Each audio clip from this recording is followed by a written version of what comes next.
Hey, what's going on, everybody? So welcome back to the shop, and tonight I am working on getting the intake manifold for the Smurf together. Got some welding to do, and then a little bit of buffing, grinding, smoothing out, I guess I'm going to call it. And then I need to figure out how I'm going to get the secondary injectors in, which I need to weld it to the head flange first so that I have some holding power in the mill. We got Trent. Trent's actually been here since last May? June? June-ish? July? Something June? like that. June, I think. So, Trent needed to make some money because he likes to spend money. And remember when you're like 17 and got your car and like to put, what? How many watts did you have on the Honda?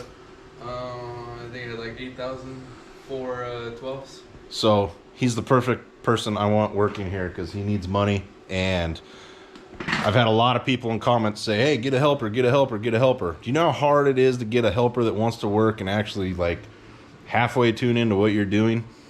It's damn hard to find these days. Anyway, Trent's here to help out. He's making Mark IV MAF flanges right now and trying to keep the shelf stocked. And yeah, so even though I say I'm busy all the time, I actually do have help trying to keep this stuff going, and we're trying to get more stuff done.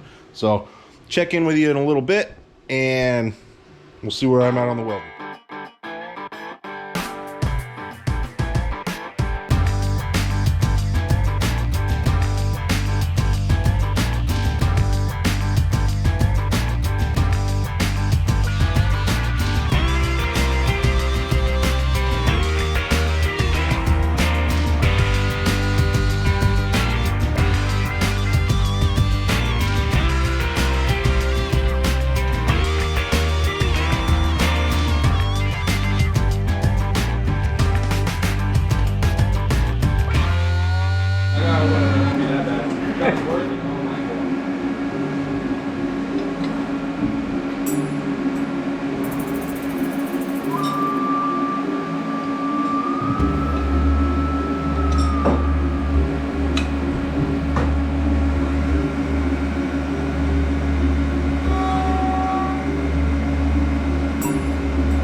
Eyeballs.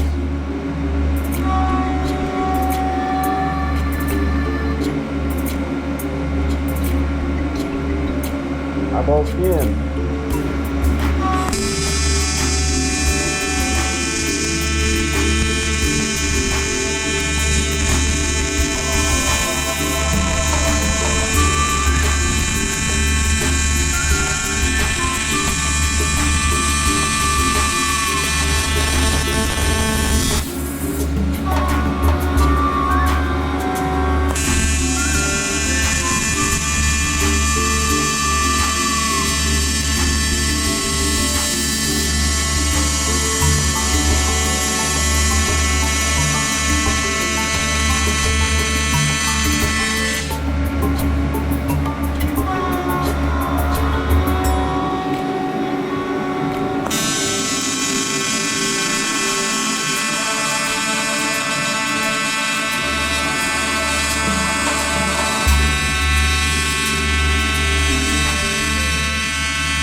just wrapped that up.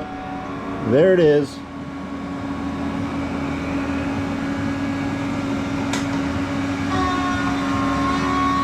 A little bit of transition, some burn through up by the injector a little bit, but just want to clean that up before I put the plenum flange on, just so I don't bang into that.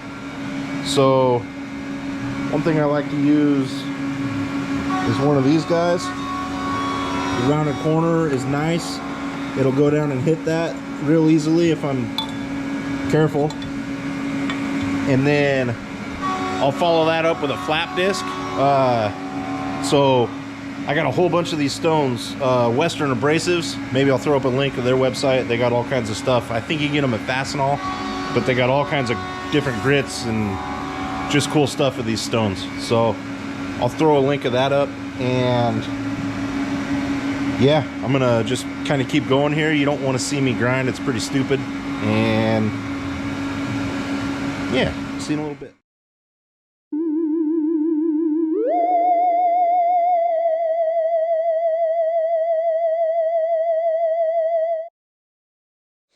All right, so here's where I ended up. I found the jig that I made the head flange with, and well, the jig that I mounted in the mill to mill those injector flanges. However, these are about 10 degrees different because,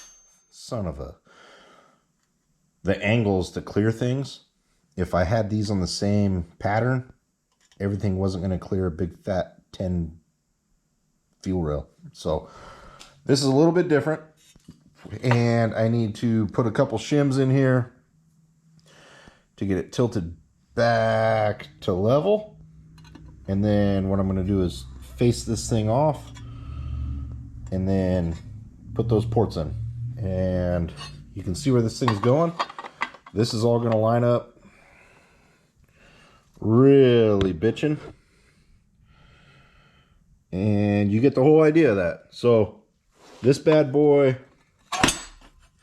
eventually, you know, love to see this thing make like 1,000 horsepower one day. That's kind of, you know, shoot for the moon. Designing stuff, shoot for the moon. If you only shoot for the top of the mountain, you can't go any higher, right? So I'd rather shoot for the moon and land on top of Mount Everest than shoot for top of a mountain and land on a mud puddle. Like, that's kind of how my thinking goes. And, you know, I fail a lot at things, but you just keep going with crazy ideas and making stuff and keep pushing and pushing, and let's see where this thing goes. Check you out on the next video. Thanks for tuning in. Please like and subscribe, and I'm going to try to keep more cool stuff coming. Thanks.